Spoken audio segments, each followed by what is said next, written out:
मित्रों, आप सभी को अक्षय तृतीया की बहुत सारी शुभकामनाएं।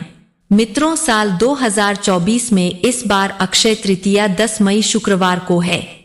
हर साल वैशाख मास के शुक्ल पक्ष की तृतीया तिथि को अक्षय तृतीया का पावन पर्व मनाया जाता है और आज की इस वीडियो में आप जानेंगे अक्षय तृतीया की संपूर्ण पूजा विधि के बारे में और स्तन रहने वाले कुछ विशेष शुभ मुहूर्त के बारे में। दोस्तों, वीडियो में आगे बढ़ने से पहले आप सबसे निवेदन है कि यदि आपने अभी तक हमारे चैनल को सब्सक्राइब नहीं किया है तो सब्सक्राइब कर ले और वीडियो को लाइक करके कमेंट में जय अक्षय तृतीया माता जरूर लिखें। वैसे तो अक्षय तृतीया के दिन सारा दिन ही अबूझ मुहूर्त रहता है। सारा दिन ही आप बिना पंचांग देखे कोई भी शुभ कार्य कर सकते, फिर भी दिन भर में कुछ ऐसे शुभ मुहूर्त आते हैं जिनमें यदि कोई भी काम किया जाए तो उसका सदैव शुभ फल ही प्राप्त होता है और उस काम में भी सफलता ही प्राप्त होती है। अक्षय तृतीया को सनातन धर्म की मान्यताओं के अनुसार सबसे शुभ तिथि माना जाता है और इस दिन कोई भी शुभ काम बिना पंचांग देखे बिना मुहूर्त निकाले किया जा सकता है। लेकिन क्या आप जानते हैं कि अक्षय तृतीया को इतना शुभ क्यों माना जाता है? इसको लेकर हमारे सनातन धर्म में कुछ पौराणिक मान्यताएं चली आ रही है। मान्यताओं के अनुसार अक्षय तृतीया को युगादि तिथि भी माना जाता है। कहते हैं कि इस दिन ही त्रेता युग का आरंभ हुआ था और भगवान परशुराम का अवतार भी इसी दिन हुआ था और भी कई शुभ पौराणिक घटनाएं इस दिन हुई थी। इस संबंध में आपको पहले बताते हैं ऐसी 7 कहानियों के बारे में जो कि अक्षय तृतीया के दिन घटित हुई थी। पहला, अक्षय तृतीया पर भगवान परशुराम जी का अवतार। पौराणिक मान्यताओं के अनुसार अक्षय तृतीया के दिन ही भगवान श्रीहरि के छठे अवतार परशुराम जी का प्राकट्य हुआ था। ब्राह्मण होते हुए भी ये स्वभाव से बहुत ज्यादा आक्रामक और गुस्से वाले माने जाते हैं और इनके अंदर ब्राह्मण होते हुए भी क्षत्रिय वाले गुण थे। दूसरा, अक्षय तृतीया का भगवान श्री कृष्ण और उनके परम मित्र सुदामा से भी घनिष्ठ संबंध है। कहते हैं कि जिस दिन सुदामा अपने मित्र भगवान कृष्ण से मिलने गए थे उस दिन अक्षय तृतीया की तिथि थी। सुदामा के पास श्री कृष्ण को भेंट करने के लिए चावल की मात्र कुछ मुट्ठी भर दाने ही थे जिन्हें उन्होंने श्री कृष्ण के चरणों में अर्पित कर दिया था।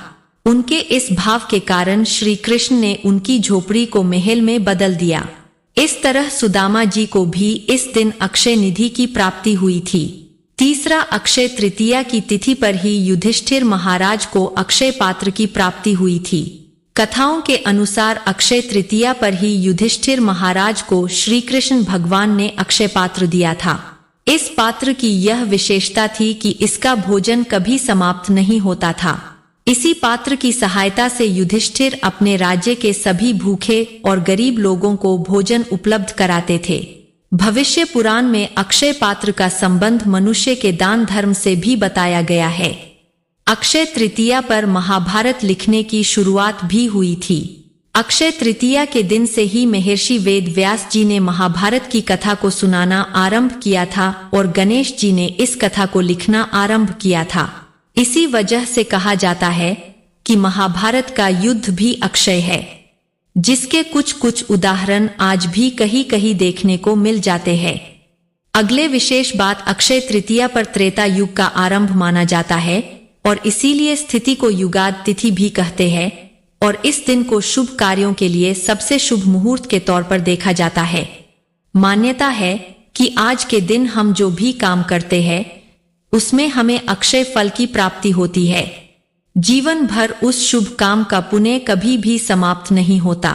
अगली विशेष बात की अक्षय तृतीया पर ही भगवान श्री कृष्ण ने द्रौपदी की लाज बचाई थी, द्रौपदी की रक्षा की थी।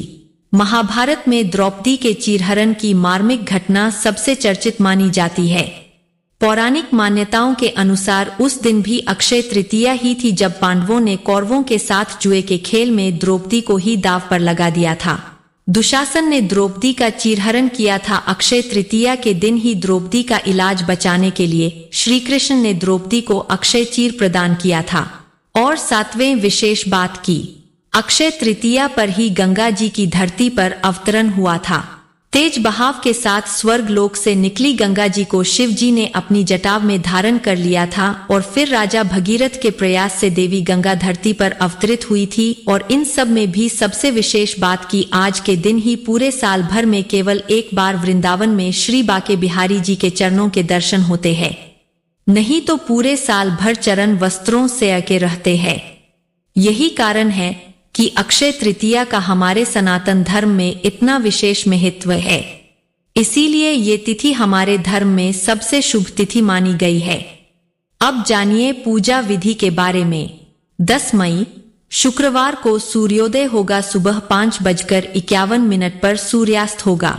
शाम 6:54 पर ब्रह्म मुहूर्त का समय रहेगा। सुबह 4:15 से 5:03 तक, क्योंकि मान्यता है कि स्तन यदि ब्रह्मा मुहूर्त में गंगाजी में या किसी अन्य पवित्र नदी में स्नान किया जाए, घर पर ही गंगाजल मिले पानी से स्नान किया जाए तो जन्म जन्मांतर के पापों से मुक्ति मिल जाती है।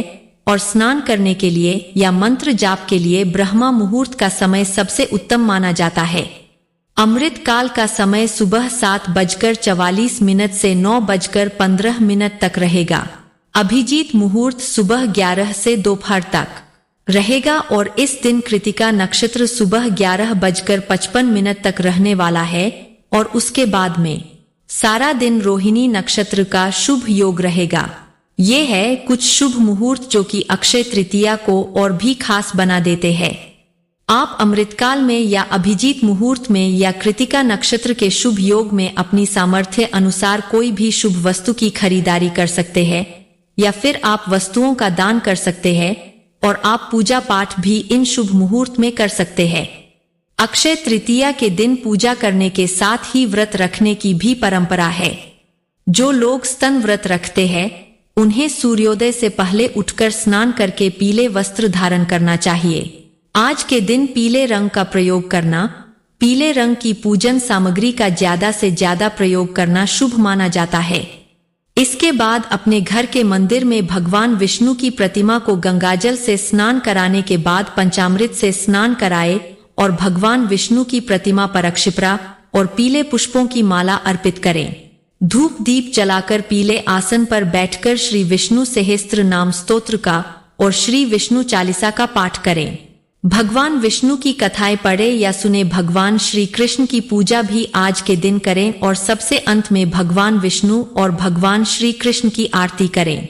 इस दिन धन प्राप्ति के लिए महालक्ष्मी जी के मंत्र ओम महालक्ष्मी चवित महे श्री विष्णु पत्ने चधी मही तन्नो लक्ष्मी प्रचोदयात् मंत्र का अधिक से अधिक जाप करना चाहिए। अक्षय तृतीया के दिन आप कलश की स्थापना जरूर करें। कलश पूजन करने का विशेष महत्व स्थिन होता है और बिना कलश की पूजा के पूजा अधूरी होती है। इसलिए आप अक्षय तृतीया के दिन स्नान करने के बाद एक कलश में चाहे वो मिट्टी का हो या धातु का हो, पानी भरे आम या अशोक के पत्तों से उसे सजाएं और उसके ऊपर किसी पात्र में अनाज रखें और स्वास्थ्य का चिन्ह कलश पर बनाएं। इस दौरान कलश स्थापना मंत्र कलशय मुखे विष्णु विष्णु रुद्र समश्रित मूलतः से स्थितो ब्रह्मा मध्य मात्र गणस्मृता का जाप करना चाहिए। इस विधि से कलश का पूजन करने से साल भर संकट नहीं आता और घर में खुशहाली बनी रहती है। बाद में कलश के ऊपर रखे हुए अनाज को किसी गरीब निर्धन व्यक्ति को दान में दे देना चाहिए। पूजा करते समय मौसमी फलों का आप भगवान को भोग लगाएं। साथ में तुलसी पत्र जरूर रखें। मौसमी फलों के अलावा आप इन दिनों पानी वाले फलों का जैसे आप खीरा, तरबूज आदि का भोग भगवान को लगा सकते हैं। इनका दान भी कर सकते हैं। और सबसे विशेष बात की अक्षय तृतीया के दिन जौ या चने के सत्तू का भगवान को लगाकर स्वयं सेवन करके उसका दान भी करना चाहिए। आज के दिन दान की जाने वाली सामग्रियों में आप मौसमी फलों का, मौसमी वस्त्रों का, पानी रखने के बर्तनों का, जूते, चप्पल, पंखे या छतरी आदि का दान कर सकते हैं। अक्षय तृतीया के दिन सोना चांदी खरीदने की भी परंपरा है। यदि आपके सामर्थ्य हो तो आप आज के दिन सोना चांदी खरीद सकते हैं। नहीं तो आप पीली वस्तु जैसे कि हल्दी या गुड़ या आप सापुतनियां भी आज के दिन खरीद कर ला सकते हैं। ऐसा करने से घर में शुभता आती है और मां लक्ष्मी जी का स्थायीवास घर में पला रहता है। इस प्रकार विधि विधान से शुभ पूजा करने के बाद विधिवत रखना चाहती हूँ तो दिन भर व्रत रखना चाहिए और शाम के समय एक बार फिर से पूजन करके आपको फलाहार करना चाहिए। जहां तक हो सके इस व्रत में नमक का सेवन करने से बचना चाहिए और भरपूर मात्रा में पानी का सेवन आप कर सकते हैं। ये थी आज की वीडियो। उम्मीद है जानकारी आपको पसंद आई होगी। अगर अच्छी लगी हो तो वीडियो को लाइक तथा चैनल को सब्सक्राइब करना मत भूलिएगा। दोस्तों मिलते हैं फिर एक नए वीडियो के साथ। वीडियो को पूरा देखने के लिए बहुत बहुत धन्यवाद। जय अक्षय तृतीया माता।